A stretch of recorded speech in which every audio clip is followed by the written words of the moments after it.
শ্রমবাজার উন্মুক্ত করল কুয়েত। বিস্তারিততে যাওয়ার পূর্বে আপনারা যারা এই চ্যানেলে নতুন, চ্যানেলটি সাবস্ক্রাইব করে কমেন্টের মাধ্যমে আপনার মতামত শেয়ার করুন। বাংলাদেশি কর্মীদের জন্য কুয়েতের শ্রমবাজার আবার উন্মুক্ত হওয়ার সম্ভাবনা তৈরি হয়েছে।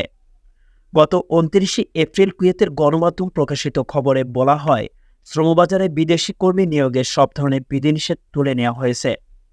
যে নিয়ম 1 জুন থেকে কার্যকর হবে। অভিবাসন সংশ্লিষ্ট ব্যক্তিদের মতে, সব ধরনের বিধিনিষেধ তুলে নেওয়া হলে কুয়েতের শ্রমবাজারে খুব সহজে এবং কম খরচে অধিক কর্মী পাঠানো সম্ভব হবে। রেকর্ডিং এজেন্সিগুলো বলেছে, বিধিনিষেধের ফলে বাংলাদেশ থেকে কুয়েতে কর্মী পাঠানোর ব্যাপারটি অধিক ব্যয়বহুল ও জটিল ছিল। খুব অল্প সংখ্যক কর্মী কুয়েতে যেতে পারতেন। তবে কুয়েতের শ্রম বিভাগ সর্বসম্মতিক্রমে আগের পদ্ধতি বাতিলের সিদ্ধান্ত নিয়েছে। তাই নতুন নিয়মে কর্মী পাঠানো বাড়বে। প্রচলিত নিয়ম অনুযায়ী দেশটির যেসব প্রতিষ্ঠান বিদেশি কর্মী নিয়োগ দিতে আগ্রহী, তাদের প্রথমে কুয়েতে অবস্থানরত বেকার বিদেশি কর্মী থেকে নিয়োগ দিতে হতো।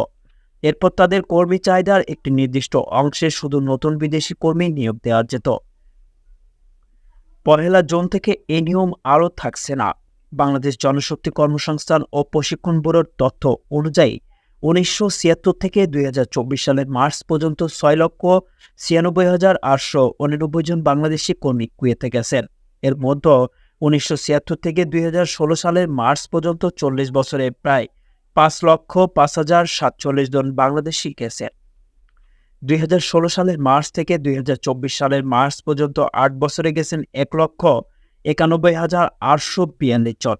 তবে বাজার পুরোপুরি চালু হলে বছরে 50,000-এরও বেশি কর্মী কুয়েতে কর্মসংস্থান হতে পারে। এতে বাড়বে রেমিটেন্সের গতিও।